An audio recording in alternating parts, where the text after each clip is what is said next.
또 저희들의 삶이 그러한 삶이 되기를 소망합니다.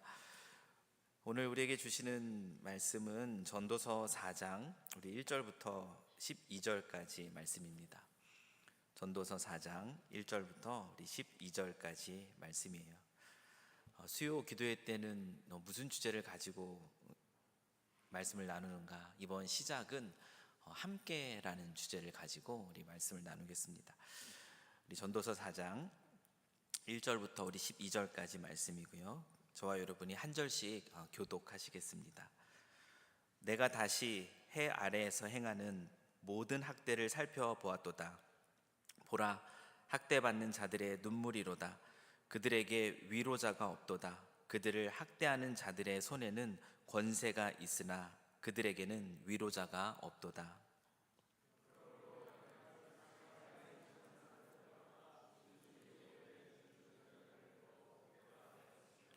이 둘보다도 아직 출생하지 아니하여 해 아래에서 행하는 악한 일을 보지 못한 자가 더 복되다 하였도다.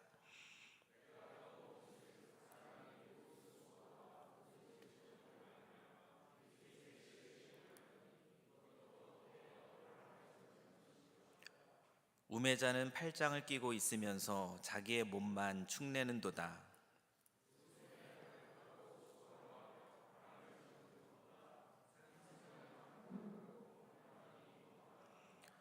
내가 또다시 해 아래에서 헛된 것을 보았도다.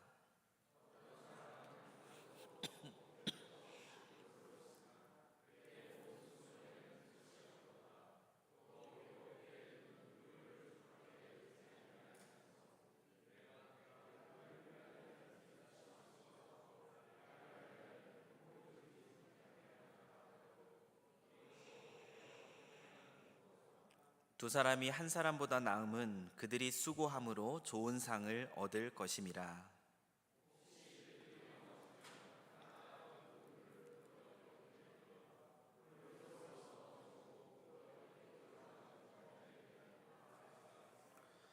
또 두 사람이 함께 누우면 따뜻하거니와 한 사람이면 어찌 따뜻하랴.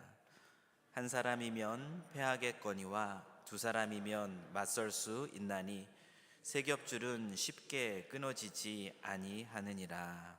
아멘. 오늘은 두 사람이 한 사람보다 나음은이라는 제목으로 또 말씀을 같이 나누겠는데요. 우리가 살아가는 이 세상은 어떤 세상인 것 같습니까? 예전의 모습과 또 오늘날의 모습을 또 앞으로의 모습을 한번 상상해 보면서 우리가 살아가는 세상, 이 세상이 어떤 세상일까를 한번 생각해 보십시오. 과거에 비해서 어린 시절 모습 그리고 지금의 모습을 볼 때 세상은 어떤 것 같습니까? 먼저는 기술이 엄청나게 발달하고 있는 것을 우리는 봅니다. 너무나 빠르게 이 기술이 발달해서 얼마나 편리한 시대를 우리가 살아가는지 모릅니다. 기술이 굉장히 발달했어요. 그런데 살아가는 삶의 모습들은 크게 다르지 않은 것 같습니다. 과거나 지금이나 마찬가지예요. 유행이 어떤가요? 여러분, 유행은 보니까 돌고 돌더라고요. 예전에 나팔바지가 한창 유행이었는데 요즘에 다시 또 나팔바지가 또 유행인 것 같더라고요. 유행도 돌고 돕니다. 레트로라는 그 이름으로 과거에 또 유행했던 그 유행을 다시 찾습니다. 사람들이 추구하는 가치, 이런 것들은 어떨까요? 예전이나 지금이나 이 가치의 면에 있어서도 우리의 삶의 모습과 우리가 누리고 있는 기술적 혜택, 이런 것들은 다를지 모르지만 이 땅을 살아가는 사람들이 추구하는 가치는 크게 다른 것 같지 않습니다. 우리 누가복음 17장 우리 27절에서 28절을 말씀을 보면은 노아가 살던 시절입니다. 이때의 모습은 어떻습니까? 노아가 방주에 들어가던 날까지 사람들이 먹고 마시고 장가들고 시집가더니 홍수가 나서 저희를 다 멸하였으며 또 롯의 때와 같으리니 사람들이 먹고 마시고 사고 팔고 심고 집을 짓더니, 여러분, 아주 오래전 이때의 모습과 지금의 모습과 어떻게 달라 보이세요? 크게 다르지 않습니다. 살아가는 사람들이 추구하는 삶의 가치는 변하지 않은 것 같아요.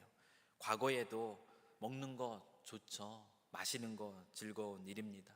그리고 장가 들고 시집 가고 결혼이라는 인생의 중요한 문제들 가지고 여전히 그들은 그 문제를 가지고 중요하게 여기며 살아갑니다. 먹고 마시고 또 사고 팔고 너무나 중요하잖아요. 무엇을 사고 무엇을 갖고 있는가, 무엇을 누리고 있는가 가치예요. 집을 짓더니 이 집이라는 건 과거나 지금이나 너무나 우리 인류에 있어서 너무나 소중한 부분입니다. 집을 짓고 또 집을 사고 이 모든 문제, 삶의 가치는, 사람들의 가치는 크게 다르지 않은 것 같아요. 그래서 이 전도서를 지은 이 전도자도 무엇을 얘기합니까? 세상 만사를 한번 다 생각해보고 돌아보면서 그가 내리는 결론은 무엇이냐면 전도서 1장 9절의 말씀이에요. 이미 있던 것이 후에 다시 있겠고 이미 한 일을 후에 다시 할지라 해 아래는 새 것이 없나니. 여러분, 해 아래 새 것이 있나요? 해 아래 새 것이 없습니다. 인생이라는 거, 사람들이 이 땅을 살아가면서 만들어내는 그런 삶의 가치의 모습들 크게 다르지 않습니다. 옛날이나 지금이나 우리가 기술적으로 어떤 것들을 누리느냐 이 차이는 있지만 결국 그 본질을, 그 마음의 중심을 우리가 살펴보면 해 아래는 새 것이 없어요. 오늘 본문 이 4장 우리가 함께 말씀을 읽었는데요, 이 전도자는 이 세상을 대표하는 세 가지 중요한 특징을 말해주고 있습니다.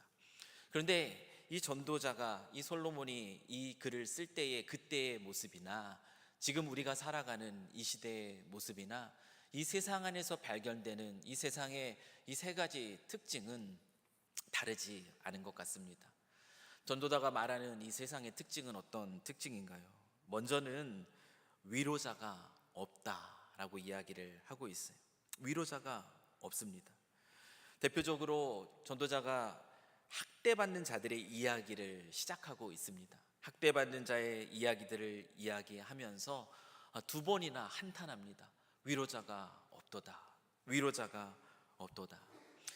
전도자가 말하고자 하는 것은 이 세상에서의 삶이 어떤가 하는 것이에요.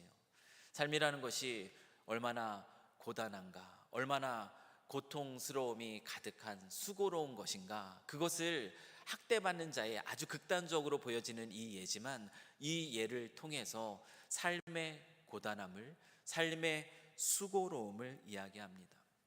그런데 그 삶의 고단함과 그 수고로움 속에서 사람들이 느끼는 그 감정이 무엇인가를 얘기해주고 있는 거예요. 살아있는 자들보다 죽은 자들이 더 복이 있다라고 전도자가 얘기하고 있어요. 이 땅을 살아가는 사람들보다, 아니 아직 태어나지 않아서 이 세상의 고단함을 경험해 보지 못한 사람들이 아직 태어나지 않았기 때문에 그들이 더 복되다라고 그렇게까지 극단적으로 전도자는 이야기합니다. 그만큼 이 땅에서의 삶이 수고로움과 고단함으로 가득한데 더욱 힘든 것은 무엇이냐면 그러한 삶을 살아가는 이들에게 위로자가 없다라는 것. 다시 말하면 우리는 이 세상을 살아가면서 위로를 필요로 하는 그런 존재라는 것을, 또 이 세상 속에서 위로를 우리가 쉽게 찾아보기 힘들다라는 것을 전도자가 이야기합니다. 이것이 이 세상을 특징하는 첫 번째 특징이에요. 과거에도 인생을 살아가면서 많은 사람들이 삶의 고단함 속에서 위로를 찾았습니다. 그러나 그 위로가 쉽게 그들에게 다가오지 않았던 것 같아요. 오늘날도 마찬가지예요. 여러분들 어떠세요? 오늘 이 하루를 살아가면서 마음이 어떠셨습니까?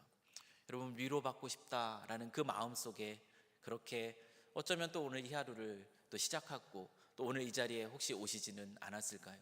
지금은 아닐지라도 삶의 순간순간마다 우리는 위로를 필요로 합니다. 세상은 그런데 그 위로에 대해서 완전한 만족을 주지 못해요.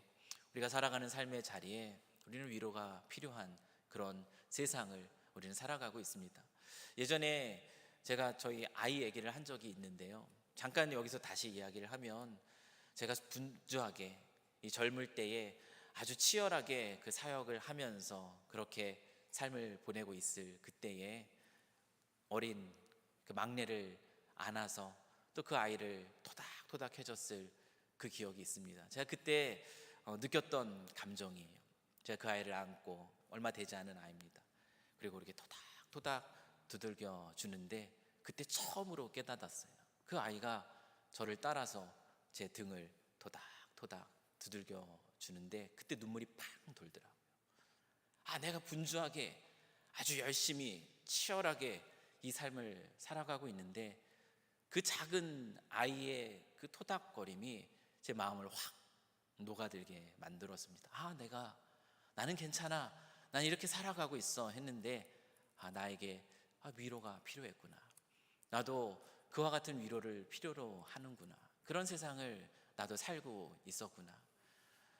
이 말씀을 준비하면서 엊그제 제가 또 막내가 이제 컸어요. 이제 7학년이거든요. 한번 안아줬습니다. 똑같이 안아주고선 등을 한번 토닥토닥 했어요. 이게 어떻게 하나 보나 그렇게 한번 토닥토닥 했는데 똑같이 여전히 그 아이는 제 품에 안겨서 한쪽 손으로 저를 똑같이 토닥토닥 해주더라고요. 예전 같은 감동은 아니었어요. 하지만 그 아이 모습을 보면서 그때 생각이 다시 한번 났습니다. 우리가 살아가는 이 세상, 위로가 필요한 세상이에요. 우리는 그 위로를 필요로 합니다. 그런데 그 위로가 채워지지 않은 그 세상의 모습을 지혜자는 이렇게 얘기하고 있습니다. 두 번째, 우리가 살아가는 이 세상은 지금 죄로 인해서 또 깨어지고 망가진 이 세상의 모습은 어떤 모습인가?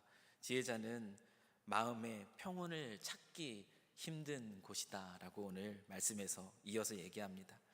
사람들이 자기의 재능으로, 모든 수고와 모든 재주로 또 열심히 최선을 다해 살아간다라는 것을 이야기를 하고 있습니다.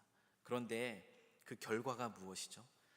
사람들이 자기가 가진 그 재능을 가지고, 그 은사를 가지고, 모든 열심을 가지고 수고함으로 인생을 살아가는데 그 열심의 결과, 그 수고함의 결과가 무엇으로 나타났다라고 얘기하고 있냐면 4절 말씀을 보면 그래요.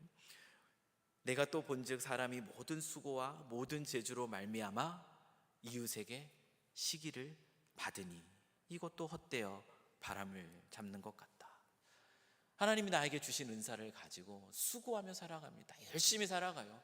최선을 다해서 나름대로 자기가 속해 있는 그 곳에서 내게 주신 걸 가지고 기쁨으로 그렇게 노력하며 애쓰는데 돌아오는 결과가 무엇이라고 얘기합니까? 시기를 받는다. 열심히 일하면 열심히 일한다고 뭐라고 그러는 거죠. 적당히 하라고 그러는 거죠. 왜 그렇게 하냐고 그러는 거죠.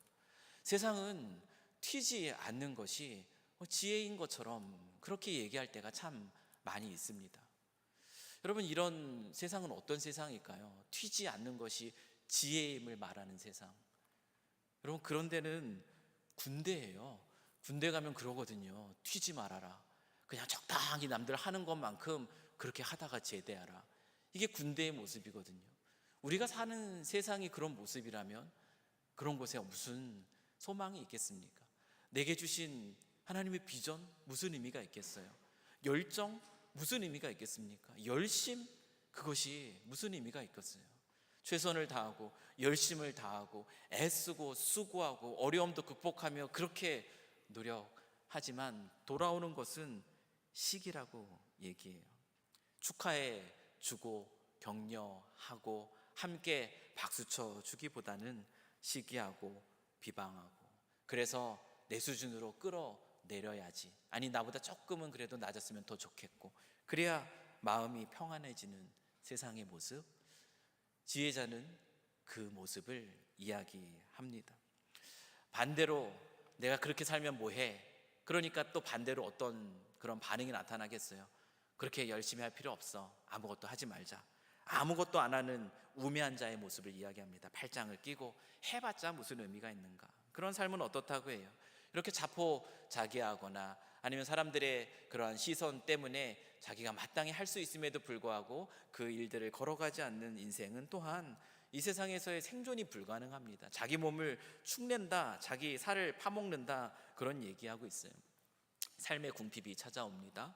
그 마음에 평온함이 없습니다. 이래도 평온함이 없고 열심히 일해도 마음에 평온함이 없는 세상, 그 세상이 바로 우리가 살아가는 세상의 모습이라고 얘기해요.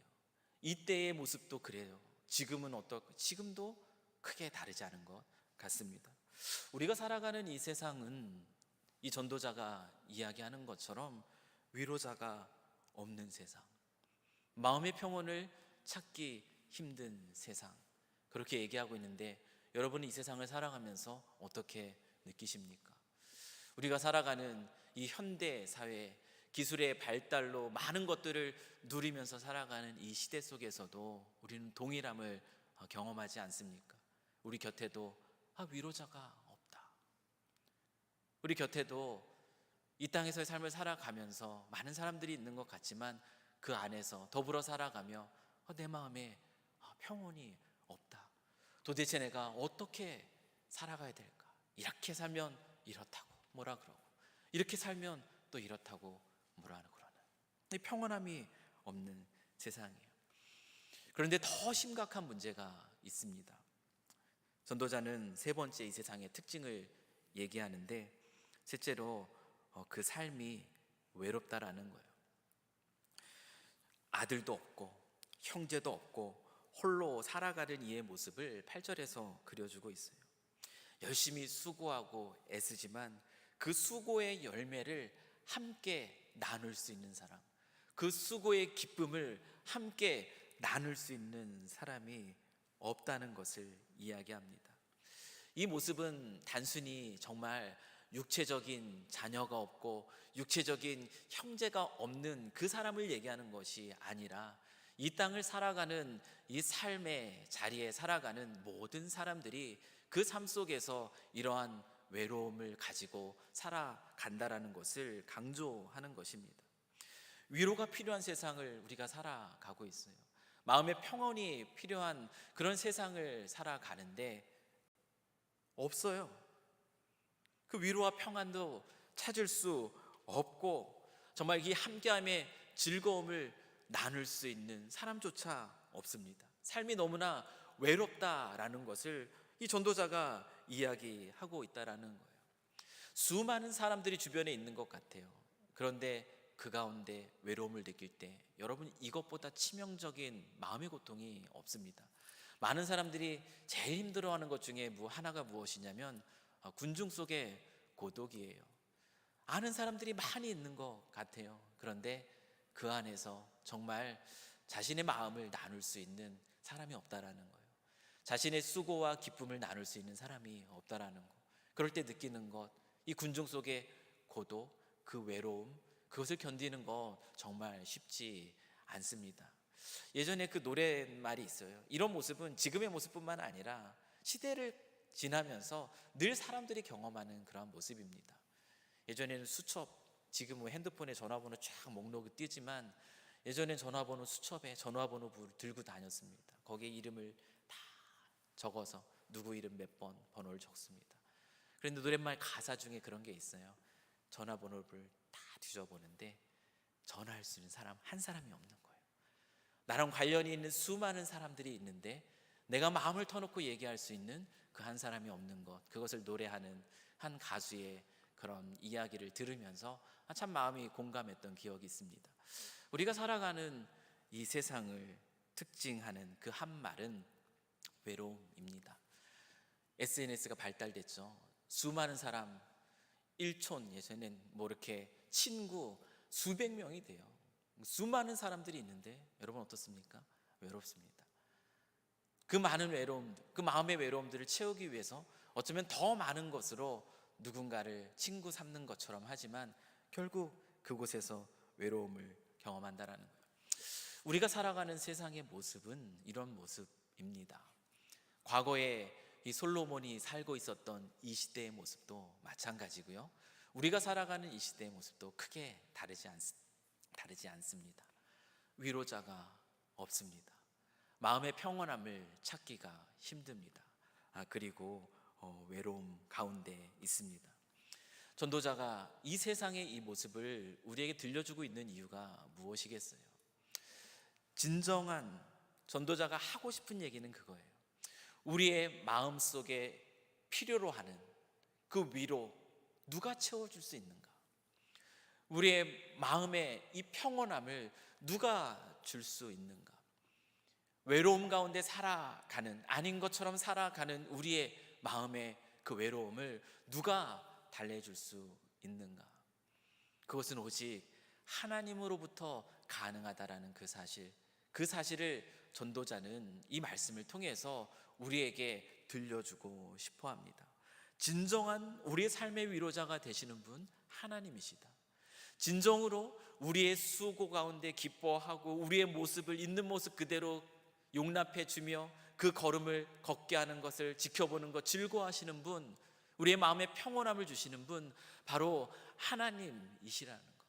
외로운 이 삶 속에서 유일한 진정한 친구가 되어주시는 분은 바로 하나님이시라는 이 사실을 전도자는 이야기하고 싶었습니다.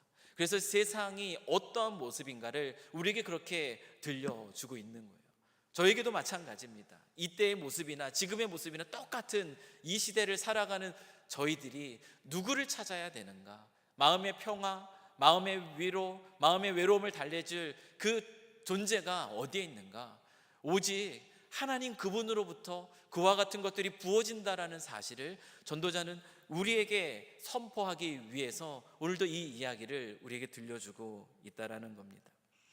하나님께서는 우리에게 이 위로와 평강과 그 외로움을 달래주는 그 즐거움들을 그러면 어떻게 우리에게 그것을 주실까? 우리는 그것을 어떻게 누릴 수 있을까? 당연히 하나님과의 바른 관계 안에서요, 아버지 하나님과의 친밀한 관계 속에서 우리는 인격적인 교제 속에서 그것을 누립니다. 하나님의 말씀 안에서요, 우리는 하나님이 어떤 분이신지를 알아가고 그분의 우리를 향한 그 마음과 생각을 발견해 가면서 우리는 그 안에서 하나님이 우리에게 주시는 위로와 평강과 즐거움들을 누릴 수 있어요. 그렇기 때문에 우리 하나님 말씀 열심히 읽으셔야 됩니다. 열심히 묵상하셔야 됩니다. 그거 놓쳐서는 안 됩니다. 세상 그 어떤 곳에서도 잠깐의 위로를 줄 수 있지만 그것이 영원하지 않아요. 결국 위로자가 없다, 평온이 없다, 외롭다라는 고백으로 끝나버린다라는 거예요.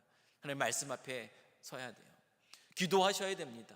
하나님과의 친밀한 그 교제, 그것이 바로 기도이기 때문에 우리 기도 안에서 하나님의 잠잠한 음성을 들으며 그분 안의 위로를 경험해야 됩니다. 그렇기 때문에 기도의 자리에 나와서 기도하는 것 힘쓰셔야 돼요. 이거는 종교적 습관, 관습으로서가 아니라 하나님과의 친밀한 관계를 누리기 위한 축복의 통로이기 때문에 그렇습니다. 기도도 힘쓰셔야 돼요. 예배의 자리 맞습니다. 이곳에서 말씀이 선포되고 또 함께 교제하며 함께 기도하는 자리이기 때문에 예배의 자리를 통해서 우리는 이곳에 임재해 계신 그 하나님을 경험하고 때로는 찬양 가운데, 때로는 선포되는 말씀 속에서, 때로는 신음하며 기도하는 그 기도의 자리에서 아버지 하나님을 경험하고 그 안에서 위로를 누리고 마음의 평강을 경험하고 그 외롭지 않음을 우리는 누릴 수가 있기 때문에 모이기에, 이 시대를 살아갈수록 우리는 더욱더 모이기에 힘써야 됩니다. 그렇게 하나님은 우리에게 위로하시고 우리에게 평화를 주시고 또 우리의 마음에 즐거움을 회복시켜 주셔요. 근데 단지 이것만이 정답은 아니에요. 하나님은 그분을 만나고 그분을 경험함으로 우리에게 이와 같은 위로와 평강과 또 기쁨을 우리에게 주시지만 하나님이 우리에게 이와 같은 것을 누리게 하기 위해서 주신 또 하나의 소중한 선물이 있습니다. 그것이 무엇이냐면 바로 공동체라는 거예요. 믿음의 사람들의 공동체라는 겁니다. 하나님 한 분으로 충분해요. 하지만 하나님은 그와 같은 하나님으로부터 우리가 누릴 수 있는 그것을 우리가 누군가에게 나누어 주기를 하나님은 기뻐하십니다. 우리가 공동체로서, 공동체의 한 지체로서 그와 같은 위로를 누군가에게 그와 같은 마음의 평화를 누릴 수 있게, 그리고 함께함의 즐거움을 누릴 수 있는, 그렇게 해주는 존재로 우리를 부르고 계시다라는 거예요. 우리 고린도후서 1장 3절에서 4절 말씀을 한번 보십시오. 사도 바울은 고백합니다. 찬송합니다. 찬송하리로다. 그는 우리 주 예수 그리스도의 하나님이시요 자비의 아버지시요 모든 위로의 하나님이시며 우리의 모든 환난 중에서 우리를 위로하사. 하나님이 어떤 분이신가, 바울이 하나님으로부터 어떤 위로를 경험했는가, 그것을 놀랍게 찬양하고 있어요. 하나님으로부터 충분합니다, 그렇게 얘기합니다. 부르심의 소명을 따라서 그 연약한 자가 그 믿음의 걸음을 걸어가면서 얼마나 많은 아픔과 핍박과 그 고통과 외로움 속에서 지냈어요. 그러나 그 자신을 위로하시는, 언제나 그와 함께 계시는 그 하나님, 그 하나님으로부터 그 어려움들을 극복했음을 이렇게 고백하고 있어요. 그 하나님의 위로 주신 그것을 찬양합니다. 그런데 바울은 거기서 끝나지 않아요. 그 계속되는 말씀을 보십시오. 우리로 하여금 하나님께 받은 위로로서 모든 환난 중에 있는 자들을 능히 위로하게 하시는 이시로다. 바울은 무엇을 깨닫고 있냐면, 본인이 상처받은 그 삶 속에서, 고통 가운데 있는 삶 속에서 하나님의 위로를 통하여서 그 영혼이 회복되었음을 선포하고 있어요. 그런데 거기에서 끝나는 것이 아니라 자기에게 주신 하나님의 사람으로서의 자신의 사명이 무엇인지를 발견하고 이 노래를 지금 하고 있는 겁니다. 하나님, 나에게 그 큰 위로를 베풀어 주신 이유가 무엇인가? 나로 하여금 내가 경험했던 그 환난과 어려움과 아픔을 가지고 있는 자들을 위로하는 위로자로 나를 부르셨구나. 하나님의 위로는 나에게 부어지고 이 하나님의 위로는 나를 통해서 누군가 흘러가게 하시는구나. 그 사실을 바울은 깨닫고 이것을 노래하고 있습니다. 그 자신이 이것을 노래할 수 있었던 이유는 무엇이냐면, 그 자신도 이와 같은 하나님의 위로가 하나님과의 인격적인 친밀한 교제뿐만 아니라 하나님의 사람을 통해서 자기에게 부어졌음을 본인도 경험했기 때문에 그래요. 우리 고린도후서 7장 6절 말씀을 보면 자신이 어떻게 이 하나님의 위로를 경험했는가 이렇게 고백하고 있다는 것이죠. 보십시오. 그러나 비천한 자들을 위로하시는 하나님이 디도의 옴으로 우리를 위로하셨다. 바울이 누구에게서 위로를 받았어요? 누굽니까? 디도예요. 디도는 누구죠? 하나님이 바울에게 허락하신 믿음의 공동체의 한 지체입니다. 하나님이 허락하신 한 만남이에요. 바울은 내가 늘 하나님으로부터만 위로받습니다, 이렇게 얘기하고 있지 않아요. 하나님의 마음으로, 또 누군가 상처받은 자들을 위로하는 위로자로 나를 부르셨음을 알고 그 모습으로 나아가는 자들을 통해서 위로받게 하셨다라는 거예요. 디도가 옴으로 바울은 위로를 받습니다. 그래서 이 말씀의 근거에서 여러분, 헨리 나우엔이라는 영성 신학자는 그리스도인을 어떻게 정의하고 있는가? 그리스도인은 상처 입은 치유자, 그렇게 얘기합니다. 더 wounded healer라고 그렇게 얘기를 하고 있어요. 여러분, 그리스도인은 그런 존재입니다. 우리는 이 세상을 살아가면서 상처 없이 살아갈 수 없어요. 그렇죠? 여러분, 다 상처받은 사람들이에요. 사람들과의 관계 안에서, 또 여러 가지 삶의 고단함 속에서 우리는 다 마음의 상처가 있습니다.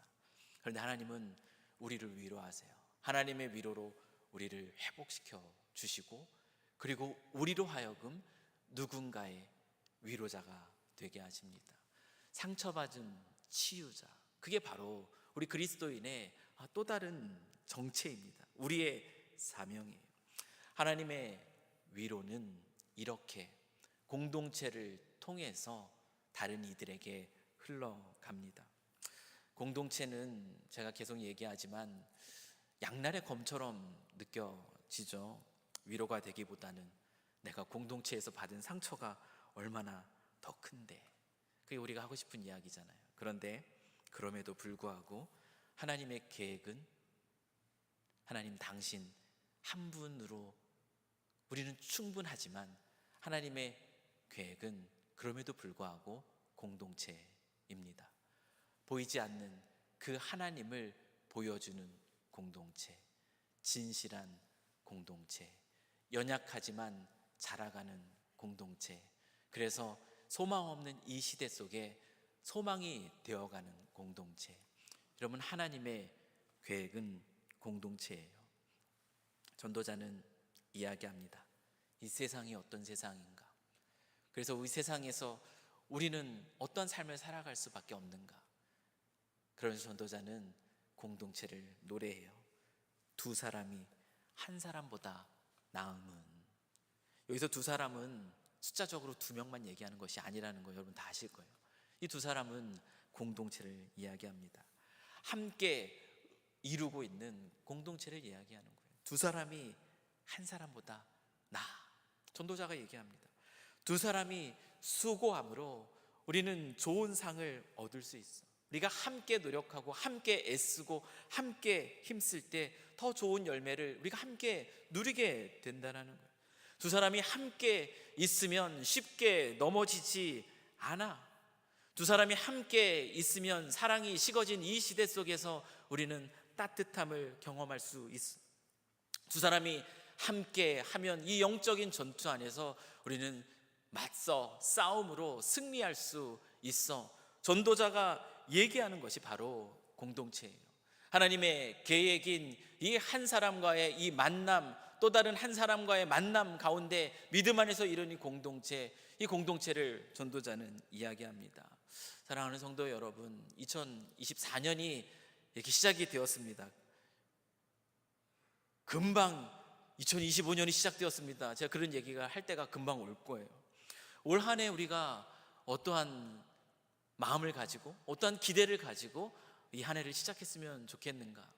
오늘 제가 여러분에게 이 수요일 저녁에 드리고 싶은 이 첫 메시지는 공동체로서 함께 이 위로가 필요한 이 시대, 마음의 평온이 필요한 이 시대, 외로움 가운데 있는 이 시대에 공동체 안에서 이 하나님의 은혜를 우리가 함께 누림으로 시작했으면 좋겠다. 이 기대를 우리가 소망으로 품고 같이 시작했으면 좋겠어요. 이것이 이 저녁에 제가 여러분과 나누고 싶은 메시지입니다. 우리 교회가, 우리 삼성교회 믿음의 공동체가 그런 공동체가 되었으면 좋겠습니다. 함께 모이고 함께 만나지만 그 안에서 위로자가 없다, 그렇게 신음하는 이 탄식이 있는 공동체가 아니라요, 수고하고 애쓰고 노력하는 그 모든 모습 속에서 왜 그러냐라고 이야기하는 공동체가 아니라, 시기하는 공동체가 아니라, 나와 같기를 바라며 그만하기를 멈추기를 바라는 공동체가 아니라, 함께 기뻐하고 또 함께 즐거워하고 그리고 함께 응원하는 그런 공동체, 함께 하기 때문에 그 안에서 더 큰 고독 속에서 힘들어하는, 같이 모여는 있지만 다른 생각들 속에서 다른 것을 바라보며 그렇게 쓰러져가는, 뭉쳐지지 않는 그런 공동체가 아니라 같은 곳을 보고 또 함께 하나님의 뜻 가운데 걸어가기 때문에 외롭지 않은 공동체. 여러분, 그런 공동체가 우리 공동체가 되었으면 좋겠어요. 전도자는 그것을 세 겹줄의 공동체라고 그렇게 얘기합니다.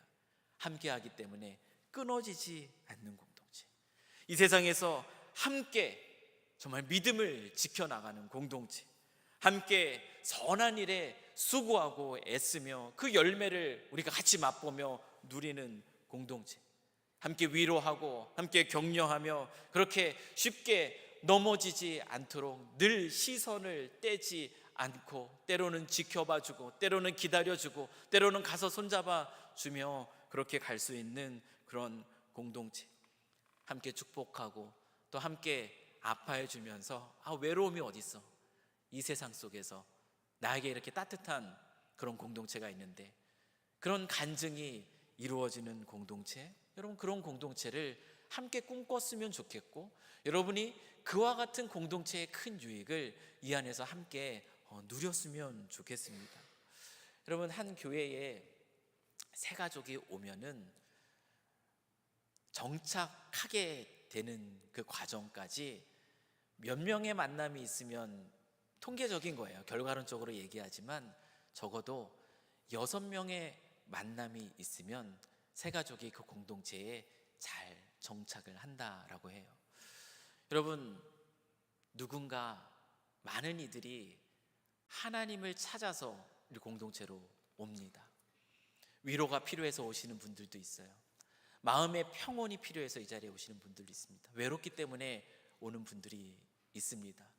그분들에게 몇 명이 있으면 그분들이 이 공동체 안에 머물면서 하나님을 더 알아갈 수 있다고 말씀드렸어요. 6명이라고 말씀드렸어요. 통계적으로요. 절대적인 숫자는 아닙니다. 통계적으로 그렇다라는 거예요.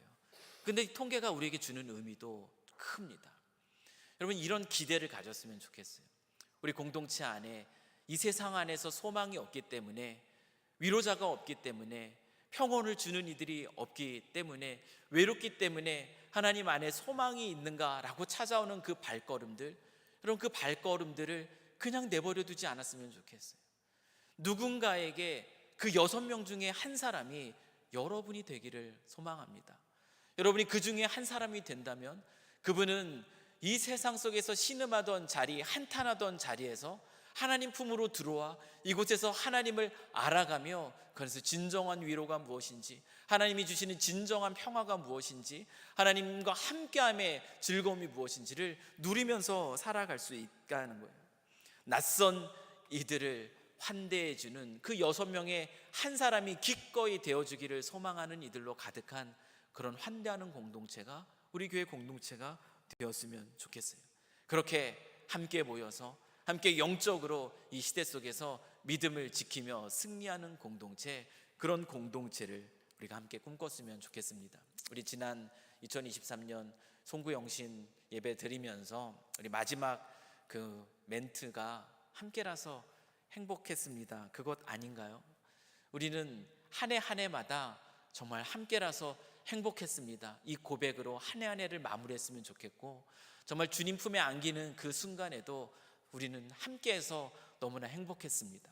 함께해서 나는 믿음을 지켰습니다. 함께해서 위로자가 없는 이 세상 속에서, 평온함이 없는 이 세상 속에서, 외로움 가운데 씨름하며 살아갈 수밖에 없는 이 세상 속에서 하나님의 위로를 경험하고 살았습니다. 그렇게 고백할 수 있는 공동체, 그런 세상 속에 소망이 되는 공동체가 우리 공동체가 되기를, 그리고 2024년 한 해 그와 같은 공동체의 유익을 또한 우리가 먼저 또 풍성히 누리는 은혜가 있기를, 우리가 상처 입은 치유자로서, 맨날 상처 입어서 속상하다 이 자리에서 넘어서서요, 하나님의 위로를 경험하시고 위로자로서 설 수 있는 여러분들이 되기를, 누군가에게 내가 와서 위로가 됐다라는 그 고백을 들으면서 기뻐할 수 있는 여러분이 되실 수 있기를 주님의 이름으로 간절히 축원합니다.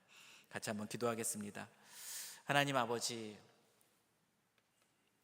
우리를 찾아와 주시고 이 소망 없는 이 세상 속에서 진정한 위로자가 되시고, 또 진정한 마음의 평온을 주시는 분, 또 외로움에 있는 자들에게 진정한 즐거움을 회복시켜 주시는 그 하나님으로 우리에게 찾아와 주셔서 너무나 감사합니다. 하나님, 이 세상이 그런 세상입니다. 여전히 많은 이들이 이런 세상 속에서 신음하며 참된 하나님이 주실 수 있는 그 위로와 평강과 즐거움을 찾아 헤매고 있습니다. 하나님 아버지, 그들을 불쌍히 여겨 주시옵시고 찾아주시고 불러주셔서 참된 소망이 하나님 안에 있음을 알게 하시고, 그 영혼들이 주님 품 안에서 위로를 경험하고 평안을 누리며 그리고 그 안에서 즐거워하며 살아갈 수 있도록 주 하나님 아버지 축복하여 주시옵소서. 주님, 하나님의 그 위로를 하나님께서 그 만남을 통해서 우리에게 부어주시지만, 계속적으로 그 위로를 확인하며 살아갈 수 있는 방법으로 또 우리에게 허락하신 것이 또 하나님의 계획이 바로 공동체입니다. 하나님이 공동체가 그런 공동체로 세워져 갈 수 있도록, 우리가 또 이 공동체 안에서 그런 하나님을 누릴 수 있도록 우리 삼성교회 공동체를 주님 축복하여 주시옵소서. 한탄함과 외로움과 또 신음함에서 고통받는 이들이 이 공동체 안에서 하나님을 만나고 그 안에서 참된 삶의 기쁨들을 누리며 살아갈 수 있게 하는 그런 공동체가 우리 공동체가 되게 하여 주시옵소서. 먼저는 여기에 있는 한 사람 한 사람 삶의 자리에서 마주한 또 경험한 그 상처들 하나님께서 만져주시고 회복시켜 주셔서 풍성함으로 그 영혼을 하나님께서 붙들어 주시기를 원합니다.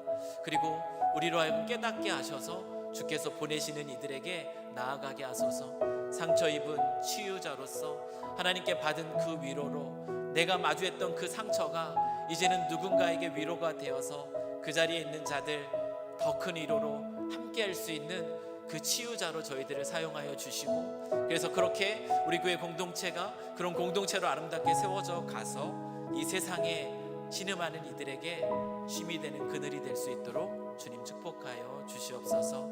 주님께서 우리에게 주신 이 소망 놓치지 않게 하시고 2024년 그렇게 걸어가게 하실 줄 믿사오며 우리 주 예수 그리스도의 이름으로